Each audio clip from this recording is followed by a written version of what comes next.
ప్రభువు మీతో ఉందురుగాక, మీ ఆత్మతో ఉందురుగాక. పునీత మార్కు గారు రాసిన సువిశేషములోని భాగము. ప్రభువా మీకు స్తుతి కలుగునుగాక. 4వ అధ్యాయము 35వ వచనం నుంచి. ఆ దినము సాయం సమయమున మనము సరస్సు దాటి ఆవలి తీరమునకు పోవుదము రండు అని శిష్యులతో చెప్పెను. అంతట శిష్యులు ఆ జనసమూహమును వీడి యేసును పడవలో తీసుకొని పోయిరి. మరికొన్ని పడవలు ఆయన వెంట వెళ్ళెను. అప్పుడు పెద్ద తుఫాను చెలరేగెను. అలలు పెద్ద ఎత్తున లేచి పడవను చిందరవందర చేయుచు దానిని ముంచివేయునట్లుండెను. అప్పుడు యేసు పడవ వెనుక భాగమున తలగడపై తలవాల్చి నిద్రించుచుండెను. శిష్యులు అప్పుడు స్వామిని మేల్కొల్పి, గురువా, తమకు ఏమాత్రము విచారము లేనట్లున్నది, మేము చనిపోవుచున్నాము అనిరి.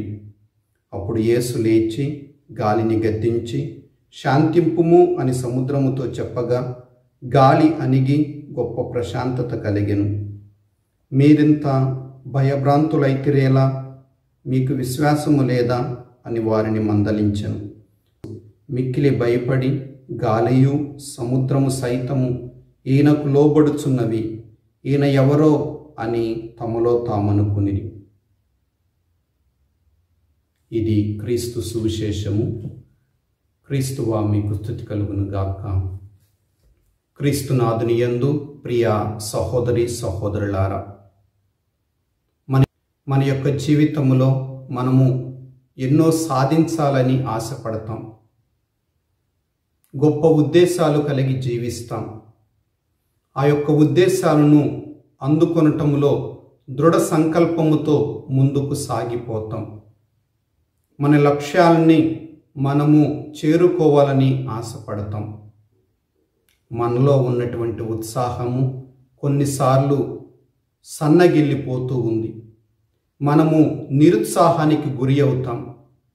మనలో ఉన్నటువంటి ఉత్సాహాన్ని ఎప్పటికప్పుడు ప్రేరేపించుకోకపోతే మనము అనుకున్నటువంటి లక్ష్యాలను సాధించలేం. మనము ఏ పని ప్రారంభించినా ఆ పనిలో ముందుకు సాగిపోవాలంటే దృఢ సంకల్పముతో, పట్టుదలతో ముందుకు సాగిపోవాలి. ఉదాహరణకు, ఒక స్టూడెంట్, ఒక విద్యార్థి విద్యా సంవత్సరము ఆరంభములో అనుకుంటాడు, తలస్తూ ఉంటాడు, నేను అన్నీ కూడా మంచిగా చదువుకోవాలి, మంచి మార్కులతో పాస్ అవ్వాలి, ఉన్నత స్థితికి చేరుకోవాలి అనేటటువంటి ఉద్దేశముతోనే ఒక నూతన విద్యా సంవత్సరాన్ని ఆరంభిస్తాడు. కొన్ని రోజులు, నెలలు గడిచిన తర్వాత తనలో ఉన్నటువంటి ఉత్సాహము సన్నగిల్లిపోతూ ఉంది. నిరుత్సాహానికి గురి అవ్వచ్చు. తను అనుకున్నటువంటి లక్ష్యాలను ఛేదించలేకపోవచ్చు. అదేవిధంగా మనము కూడా కొన్నిసార్లు మన యొక్క జీవితంలో కొన్ని కొత్త నిర్ణయాలు తీసుకుంటూ ఉంటాం. ఉదాహరణకు, నేను ప్రతిరోజు వ్యాయామం చేయాలి, నా ఆరోగ్యాన్ని నేను కాపాడుకోవాలి అని, లేకపోతే నేను మ్యూజిక్ నేర్చుకోవాలి అని, ఈ విధంగా కొన్ని లక్ష్యాలను మన యొక్క జీవితంలో పెట్టుకుంటాం. దానిని సాధించటానికి మనము ఎంతో ఉత్సాహముతో ప్రయత్నం చేస్తాం. కానీ కొన్నిసార్లు మనలో నిర్లక్ష్యం చోటు చేసుకుంటూ ఉంది. అదేవిధంగా కొన్నిసార్లు ఆటుపోట్లు ఎదురవుతాయి.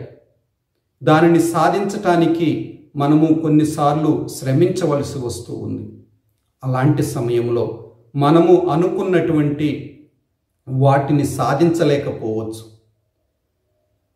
అలాంటి సమయంలో మనకి ఎవరైనా సలహాలు ఇచ్చేవారు ఉంటే, ఎవరైనా మనకు సహాయం చేసేవారు ఉంటే, మనల్ని ప్రోత్సహించేవారు ఉంటే తప్పకుండా ఆ యొక్క పనిని మనము సాధించగలం.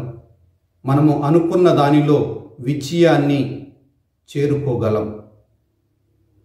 ప్రియ దేవుని బిడ్డలారా, ఈనాటి సువిశేష పట్టణంలో కూడా అలాంటి సంఘటననే మనం వింటూ ఉన్నాం. క్రీస్తు ప్రభు తన యొక్క శిష్యులతో పాటు సరస్సు ఆవలి తీరమునకు చేరదలుచుకున్నారు. కానీ మార్గమధ్యములో సరస్సులో ఆటుపోట్లు ఎదురైనాయి. వారు ఆవలి తీరమునకు చేరుటలో కొంచెం కష్టపడవలసి వచ్చింది. భయానికి గురి అయ్యారు. అలాంటి సమయములోనే యేసు వద్దకు వెళ్ళి శిష్యులు ప్రార్థించారు, ప్రభువా, మీరు నిద్రించుచున్నారేలా? మేము కష్టాలు పడుతూ ఉన్నాం అని యేసును నిద్రలేపి ప్రార్థించినప్పుడు యేసు గాలిని సముద్రాన్ని గద్దించి ప్రశాంతత నెలకొల్పి ఉన్నారు. ప్రియ దేవుని బిడ్డలారా, ఇలాంటి సంఘటనలే మన యొక్క జీవితంలో కూడా ఎన్నో చోటు చేసుకుంటాయి. మన యొక్క జీవితము ఒక ప్రయాణము లాంటిది. మన యొక్క జీవిత నావను మనము సక్రమంగా నడిపించాలి అని మనము తలుస్తూ ఉంటాం. దృఢ సంకల్పంతో ప్రయత్నిస్తూ ఉంటాం. మన యొక్క జీవిత నావ ఎలాంటి దుడుకులకు గురి కాకుండా తీరాన్ని చేర్చాలని మనము ప్రయాసపడతాం. కానీ మన యొక్క జీవితంలో కూడా ఎన్నో ఆటుపోట్లు, ఒడిదుడుకులు ఎదురవుతూ ఉంటాయి. అలాంటి సమయంలో మనము చేయవలసింది ఏమిటి? మనకు కూడా సలహాలు ఇచ్చేవారు, మన వెంట ఉండేవారు, మన ప్రక్కన ఉండి మనకు సహాయం చేసేవారు అవసరం.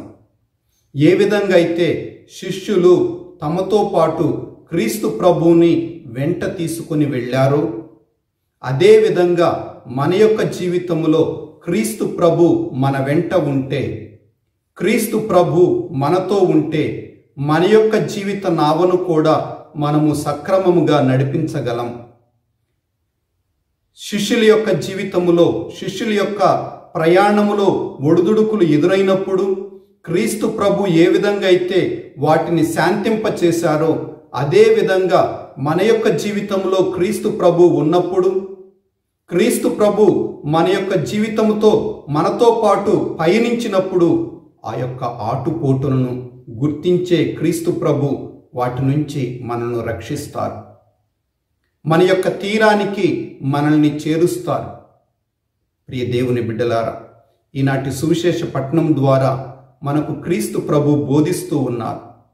ఎప్పుడైతే మన యొక్క జీవితములో మనము కష్టాలకు, బాధలకు గురి అవుతామో, అలాంటి సమయములో భయానికి గురి కాకుండా, నిరుత్సాహపడకుండా, క్రీస్తు ప్రభు నా చెంత ఉన్నారు, నాకు సహాయం చేస్తారు అనేటటువంటి నమ్మకాన్ని, విశ్వాసాన్ని కనపరిచి క్రీస్తు ప్రభు యొక్క సహాయాన్ని మనము అర్థించినట్లయితే కొంత మేరకు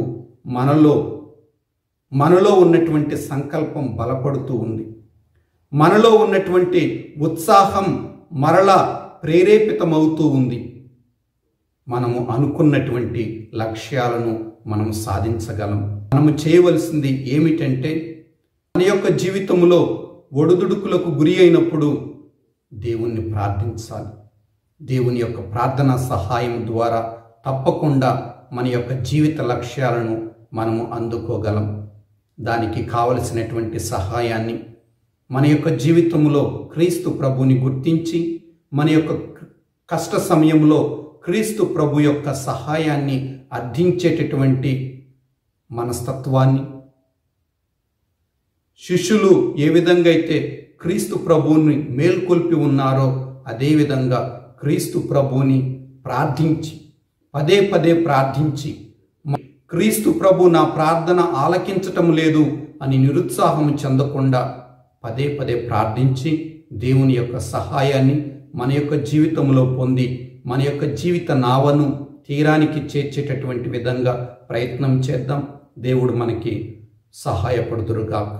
ఆమేన్. పితా, పుత్ర, పవిత్రాత్మ నామమున దేవుడు మనల్ని దీవించి కాచి కాపాడుదురుగాక. ఆమేన్.